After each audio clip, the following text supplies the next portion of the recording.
Boa tarde, vamos para o capítulo 7 da leitura do livro da Maçonaria por trás da fachada de luz. O título do capítulo 7 é Quem ama Jesus guarda seus mandamentos. A maçonaria faz um bocado de propaganda a respeito de como é nobre e piedosa, e muitas pessoas sinceras acreditam honestamente que ela é uma organização cristã. Na loja da qual fui membro, fizemos muitas coisas boas, incluindo doar bolsas de estudo para colégios. Não importava o que fizéssemos, nos certificávamos sempre de que os jornais estavam informados. Isso fazia parte de boas relações públicas. A maçonaria aprimora os homens de bem, costumava dizer aos meus amigos, e o fato é que consegui que 2 deles se juntassem à loja. Contudo, nenhuma dessas ações nobres qualificavam realmente a loja como uma instituição cristã. As boas obras não fazem uma organização se tornar cristã, nem mesmo podem fazer com que alguém se torne cristão. Uma certa senhora cristã trouxe seu marido até o nosso escritório para falarmos sobre a maçonaria. Ele era um maçom do 32º grau, cabeça dura, mas também alegava ser cristão. Compartilhei algumas coisas com ele sobre a natureza da crença maçônica em Deus e em Jesus, mas ele estava irredutível.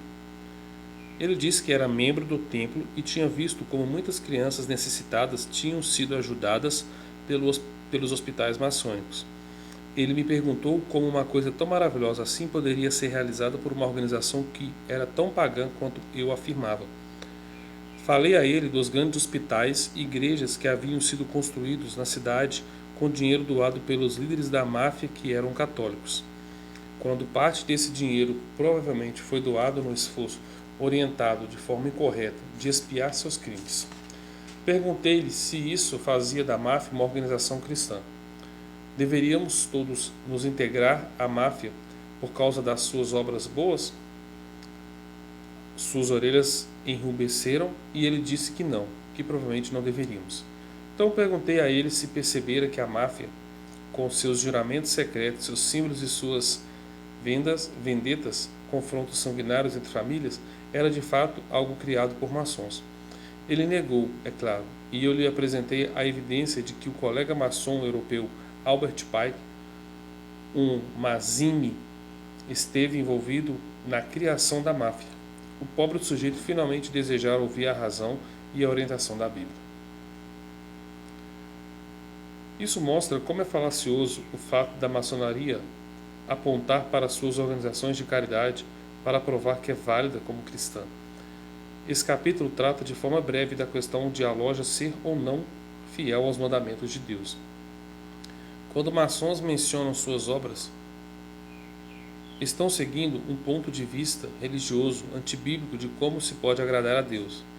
Infelizmente, este é um ponto de vista demasiadamente comum. Pensam que Deus põe as obras que vocês fez de um lado da balança e os pecados do outro. Se vier mais peso do lado bom, pode então ir para o céu, a loja celestial. Essa doutrina não tem nada de cristão. A Bíblia ensina que o pecado é uma ofensa contra um Deus infinito e santo, e até mesmo o pecado é suficiente para destruir o relacionamento que temos com Deus. Até mesmo na lei humana, a qualidade da pessoa contra a qual alguém peca pode fazer diferença na punição. Uma pessoa que atira num traficante de drogas que estava atirando primeiro provavelmente receberá uma sentença mais branda do que a de alguém que atira de propósito em uma criança. A criança é mais inocente e inofensiva que um traficante adulto armado até os dentes. É também tão visceralmente hediondo matar uma criança pequena, que isso é acompanhado de uma indignação quase universal. Deus é infinitamente mais inocente até mesmo que a mais pura criancinha. Apesar de que não podemos encontrar palavras humanas para descrever as qualidades de Deus, ele é um ser tão imaginavelmente grandioso e santo que um pecado contra ele tem uma gravidade grande demais para ser calculada. Isso significa que não há o tal pecadinho. E também implica que, até mesmo se cometêssemos pecado uma vez em nossas vidas, um nível impossível de santidade, esse pecado pesaria mais que todas as obras boas que pudéssemos ter realizado em nossa existência. A lei de Deus é perfeita e completa. No Salmo 119, 7 a 8. Portanto, se pecarmos contra uma parte dela, pecamos contra toda a lei.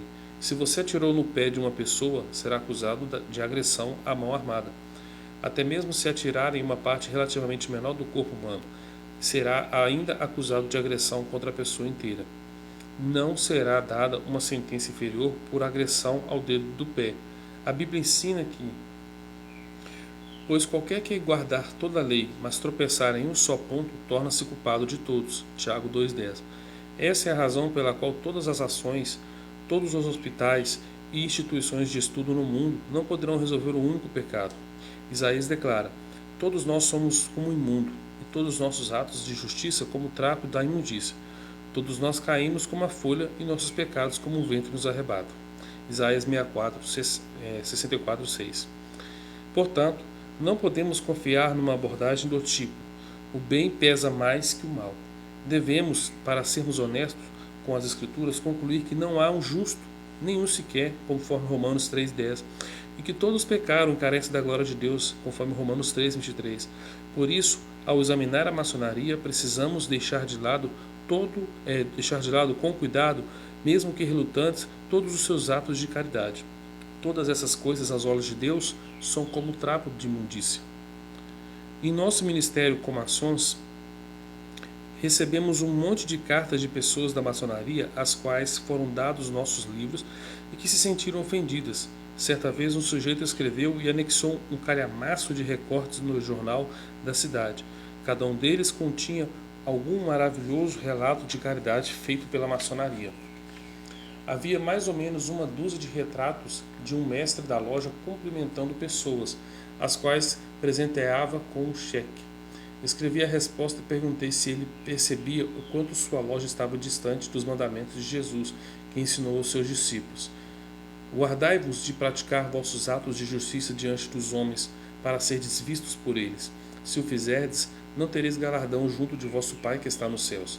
Portanto, quando deres esmolas, não faças tocar trombeta diante de ti, como os hipócritas nas sinagogas e nas ruas, para serem glorificados pelos homens. Em verdade vos digo que já receberam seu galardão. Mas quando tu deres esmola, não saiba a tua esquerda o que faz a tua direita, para que a tua esmola seja dada secretamente. Então teu Pai, que vem em secreto, te recompensará. Mateus 6, do 1 ao 4. Essa não é uma descrição das corporações maçônicas. Elas fazem questão de que todos conheçam as grandes obras de caridade feitas pela loja. No Sermão da Montanha, o Senhor ensinou como realizar as boas obras. Assim resplandeça a vossa luz diante dos homens, para que vejam as vossas obras e glorifiquem a vosso Pai que está nos céus. Mateus 5,16. A maçonaria definitivamente está tocando sua própria trombeta, ao contrário desses dois ensinos de Jesus. Ela não glorifica Jesus pelo que faz, glorifica apenas a si mesma. Os maçons deixam sua luz brilhar apenas para atrair membros e amenizar críticas. Sem dúvida, alguns maçons estão dando seu dinheiro pelos mais nobres motivos. Contudo, temos que questionar seu julgamento. Ao dar dinheiro para uma organização que se recusa a glorificar a Jesus, estão despejando os seus recursos num ralo de esgoto. Seu sacrifício é genuíno, mas precisam se lembrar do seguinte. Porém Samuel respondeu: tem o Senhor tanto prazer em holocaustos e sacrifícios como em que se obedeça a sua palavra? Obedecer é melhor do que sacrificar, e atender melhor é do que a gordura de carneiros, pois a rebelião é como o pecado de feitiçaria, e a obstinação é como a iniquidade de idolatria. Porquanto rejeitastes a palavra do Senhor, ele também te rejeitou para que não sejas rei. 1 Samuel 15, do 22 ao 23. Lembre-se desses versículos, pois eles voltarão para assombrar o cristão maçom que permanece na loja. Deus não se agrada e nem é honrado pelo sacrifício que é oferecido de modo desobediente ou rebelde, não importa o seu tamanho. A maçonaria viola o mandamento de Jesus Cristo como sua atitude em relação ao dar, e esse é o menor dos seus pecados coletivos. A grande omissão. Jesus ordenou aos seus discípulos. Chegando-se Jesus, falou-lhes dizendo: é-me dado todo o poder no céu e na terra. Portanto, ide e fazei discípulos de todos os povos, batizando-os em nome do Pai e do Filho e do Espírito Santo, ensinando-os a guardar todas as coisas que eu vos tenho mandado. e certamente estou convosco todos os dias, até a consumação do século. Mateus 28, dos 18 ao 20. E aos discípulos é ordenado que testifiquem sobre Jesus a todas as nações. Isso significa ganhar almas para o reino. A maçonaria proíbe essa prática dentro da loja, vedando assim o que Jesus ordena. É difícil para o cristão maçom acreditar nisso? Então que ele tente testemunhar de Jesus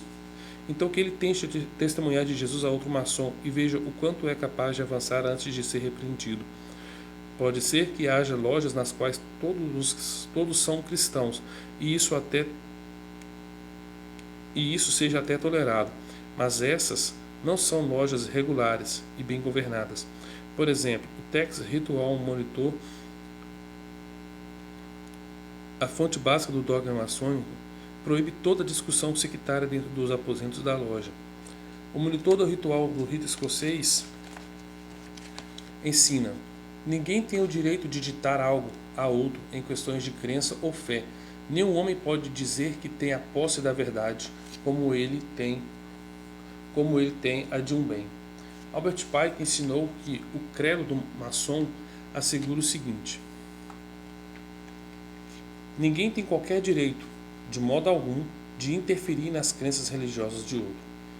Examinemos o que as antigas injunções da maçonaria, alguns dos ensinos mais respeitáveis e dogmas da loja-mãe na Inglaterra, têm a dizer sobre o assunto.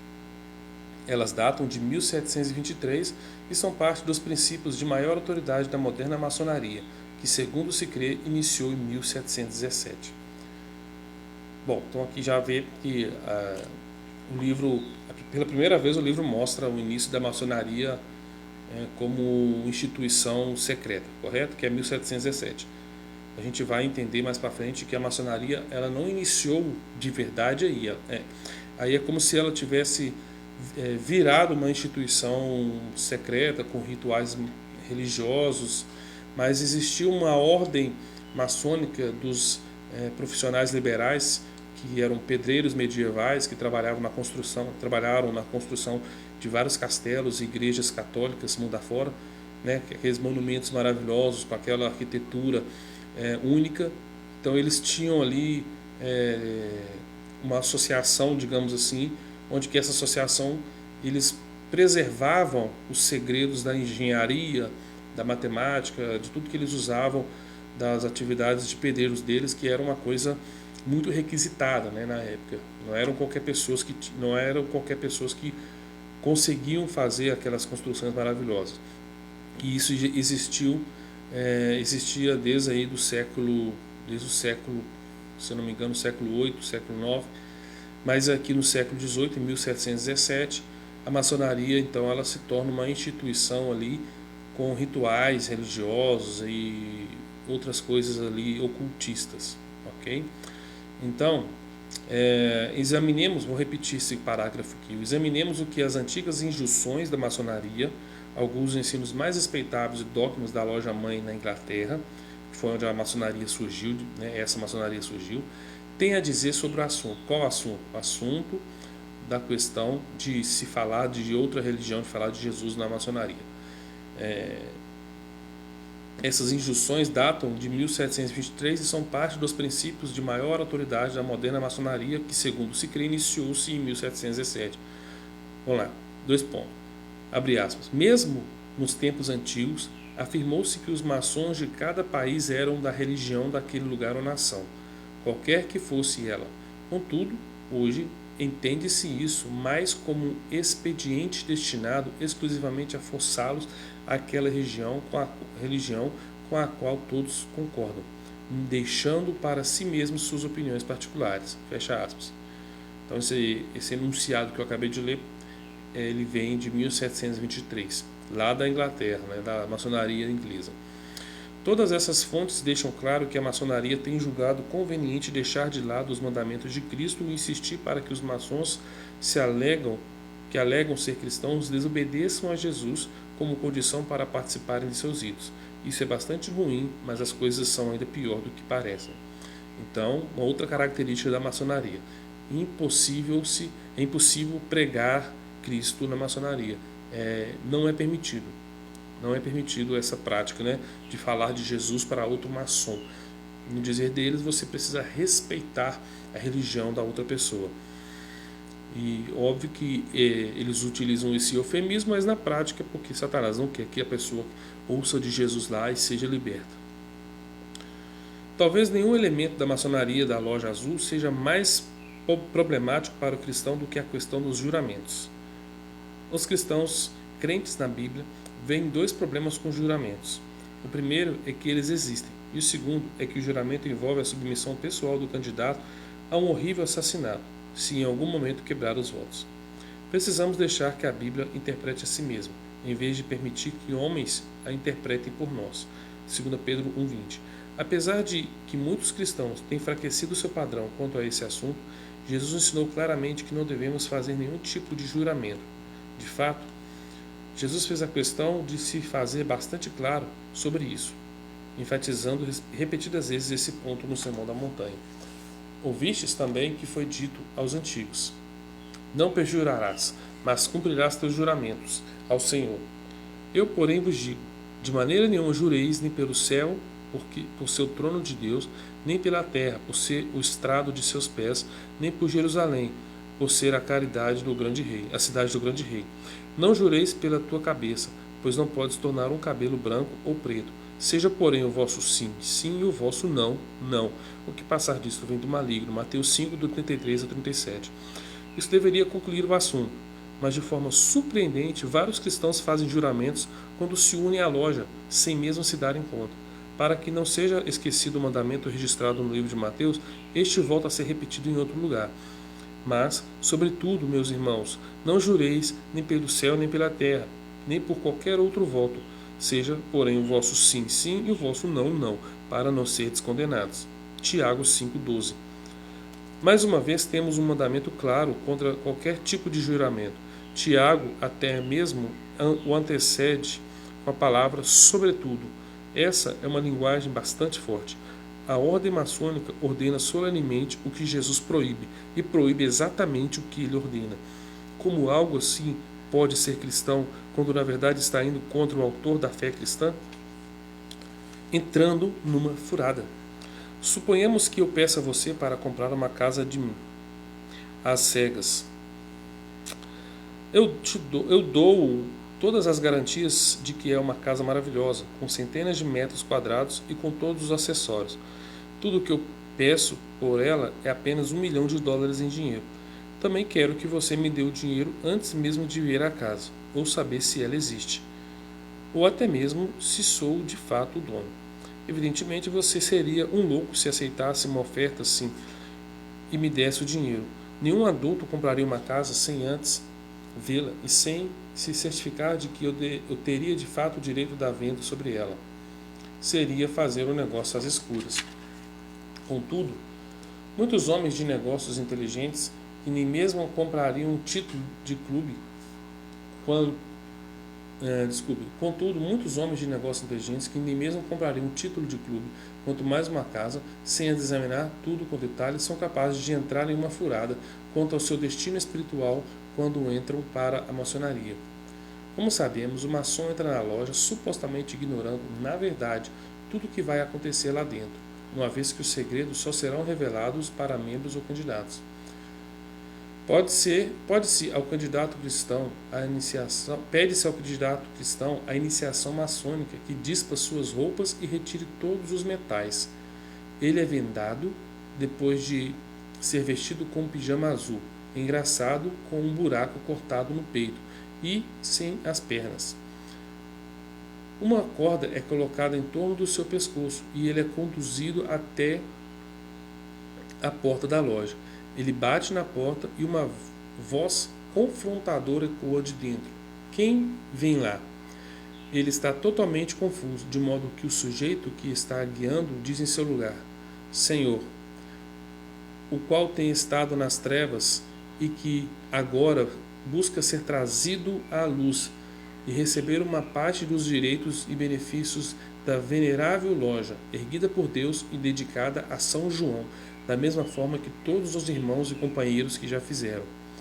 Imagina um cristão também talvez até mesmo um diácono ou um pastor, dizendo tal coisa. Um cristão deve ter a luz do mundo, que é Jesus Cristo, habitando já em seu coração. Somos ensinados no primeiro capítulo do poderoso Evangelho de João a respeito de Jesus. Nele estava a vida, e a vida era a luz dos homens. A luz resplandece nas trevas, e as trevas não prevalecem sobre ela. Houve um homem enviado de Deus, cujo nome era João. Este veio como testemunha para testificar a respeito da luz, a fim de que todos crescem por meio dele. Ele não era a luz, mas veio para testificar a luz verdadeira que ilumina a todos os homens estava vindo ao mundo. Bom, então, o que a gente leu aqui antes desse versículo que eu acabei de ler é o ritual iniciático da maçonaria. Vou repetir. O candidato cristão, pode ser cristão, entra na loja, né, e na iniciação maçônica, ele tira suas roupas, certo? Tira os metais do seu corpo, depois ele é vendado e depois ele é vestido com um pijama azul engraçado que tem um buraco cortado no peito e que não tampa as pernas, correto? Depois uma corda é colocada em torno do seu pescoço e ele é conduzido até a porta da loja. Ele bate na porta e uma voz lá de dentro pergunta: quem vem lá? E aí ele tem que responder o que eu li aqui: Senhor, aí tem um traço aqui, o qual tem estado nas trevas e que agora busca ser trazido à luz. Aqui ele está falando dele, né? Vamos supor, Senhor Osmar, que sou eu, vamos supor que eu estou sendo iniciado. O qual tem estado nas trevas, está falando dele, né? No caso, o Osmar, tem estado nas trevas e que agora busca ser trazido à luz e receber uma parte dos direitos e benefícios da venerável loja erguida por Deus e dedicada a São João, da mesma forma que todos os irmãos e companheiros já fizeram. Então é essa frase que esse iniciado tem que falar ao ser introduzido aí no primeiro grau da maçonaria, correto? Continuando a leitura. Percebida a ironia, ou até mesmo o atrevimento do ritual maçônico de alegar como seus patronos João, o Revelador, e João Batista. Nossa Deus, vou ler de novo. Perceba a ironia, ou até mesmo o atrevimento do ritual maçônico de alegar como seus patronos João, o Revelador, e João o Batista. Um é autor das palavras que proclamam que Jesus é a única verdadeira luz, e do outro as que proclamam que foi testemunha da luz de Jesus. Contudo, nesse ritual, eles forçam o cristão a dizer que ainda está em trevas. João diz que a luz de Jesus resplandece nas trevas e que as trevas não a compreendem. Um cristão maçom que proclama que ele mesmo ainda está em trevas e suplica a luz da maçonaria é como alguém que está num brilhante meio-dia pedindo emprestado uma lanterna para poder ver. Tal homem negou implicitamente, quando não explicitamente, o mesmo Senhor que o resgatou. Que luz poderia possivelmente a maçonaria oferecer que já não tenha sido dada ao cristão? As pessoas nas igrejas que eu prego me perguntam o quanto uma pessoa tem que subir dentro da maçonaria antes de perceber que ela não é cristã. Respondo que isso deveria ser evidente para todos, até mesmo antes de fazerem o juramento inicial no primeiro grau. Depois que o candidato é admitido na loja, ainda vendado e com uma corda envolvendo o seu pescoço, ele é chamado pelo mestre da loja. Então é levado pelo recinto da loja e dirigido até o altar da maçonaria. Lá ele se ajoelha com uma mão por debaixo da Bíblia, de um esquadro e de um compasso, os principais símbolos maçônicos, e a outra mão estendida no alto deles. O mestre então deixa o seu trono no oriente e aborda o candidato, ainda vendado, do outro lado do altar, dizendo, vamos dar exemplo que seja eu: Senhor Osmar, antes de lhe ser permitido qualquer avanço na maçonaria, é meu dever informá-lo que você deve realizar um juramento solene, referente a este grau, que eu, como mestre dessa loja, lhe garanto que não irá interferir materialmente com suas obrigações que você tem com Deus, consigo mesmo, com a família, os pais ou próximo. Você deseja fazer tal juramento? O que você diria nessa hora? Você está ajoelhado numa posição desajeitada, semi-despido e vendado, diante de um número desconhecido de pessoas completamente estranhas, mas acaba de lhe ser oferecida a oportunidade de fazer um negócio no escuro. Você tem de aceitar a palavra do mestre de que o juramento que você está em vias de realizar é tão inofensivo quanto ele alega. Por causa da intimidação real envolvida nessa situação, a maioria dos homens não se preocupa em refletir criticamente sobre sua decisão. Alguns não sabem o que poderia acontecer se eles se recusassem a fazer o juramento. Pelo que sabem, poderiam ser mortos. Afinal de contas, já ouviram histórias sinistras sobre os maçons. Cavalgando o bode. Os maçons riem dessa ansiedade com o disfarce de brincar de cavalinho. Não sei se o que vou descrever agora é uma tentativa planejada pelos maçons para diluir a crítica feita sobre a loja, usando humor obsceno, ou se é simplesmente uma brincadeira de garoto. De qualquer modo, tive o privilégio de estar presente durante iniciações em várias lojas e observei fazendo com cada candidato o que descreverei a seguir. No meu caso, esse tipo curioso de guerra psicológica começou quando fui entrevistado como candidato para a loja, em minha própria cozinha. Os dois sujeitos que vieram perguntar à minha esposa Sharon se eu estava de acordo com que eu me juntasse à loja. Ela consentiu, e eles asseguraram de que cuidariam bem de mim, de modo que nada me aconteceria. Um deles riu por entre os dentes, de modo simpático, e bateu nas minhas costas, dizendo: "Nós garantimos limpar todo o piche e as penas dos seus cabelos antes de enviá-los de volta para casa." Os dois riram bastante, num clima de conspiração, e Sharon olhou para mim como se quisesse dizer: "Você realmente quer se unir a uma organização com esse pessoal repugnante?" Isso continuou na própria iniciação. Enquanto eu a esperava na antessala, o sujeito que estava encarregado de me vigiar disse que eu não deveria me preocupar por ter de montar o bode na iniciação. A maior parte do pessoal montou e nunca caiu. Outro companheiro chegou e disse que eu não deveria me preocupar com aquelas histórias sobre montar no bode. Um terceiro companheiro piscou para mim e disse que eles só perderam 2 candidatos no ano passado por morte violenta, de modo que eu não precisava me preocupar. Tudo foi feito de maneira ardilosa.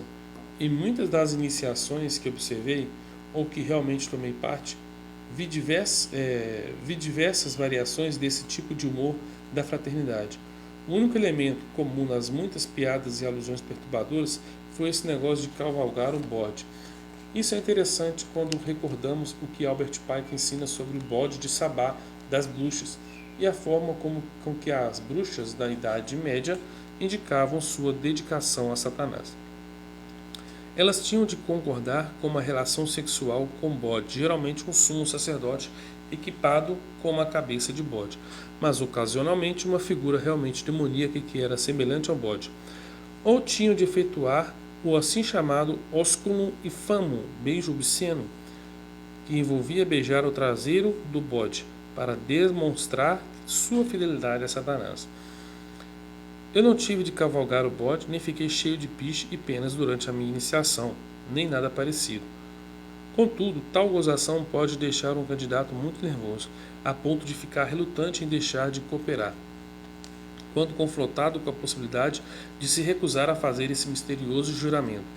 A maçonaria não é assunto para brincadeiras, mas, assim como as pessoas que fazem piadas sobre a morte e o sexo, porque esses assuntos os assustam, tal gracejo pode ser uma maneira de tratar como terrorismo espiritual o que a maçonaria invoca. Pode ser um vestígio, um eco de um tempo passado, antes de serem vestidas as máscaras da respeitabilidade, quando os maçons sabiam de que de fato tinham de submeter ao bode. Sob as circunstâncias nas quais se encontra, o aspirante maçom não tem opção viável senão escolher a canoa furada. No próximo capítulo, examinaremos os juramentos e veremos porque estão tão distantes da benignidade gentil que o mestre tenta invocar para deixar o candidato mais confiante.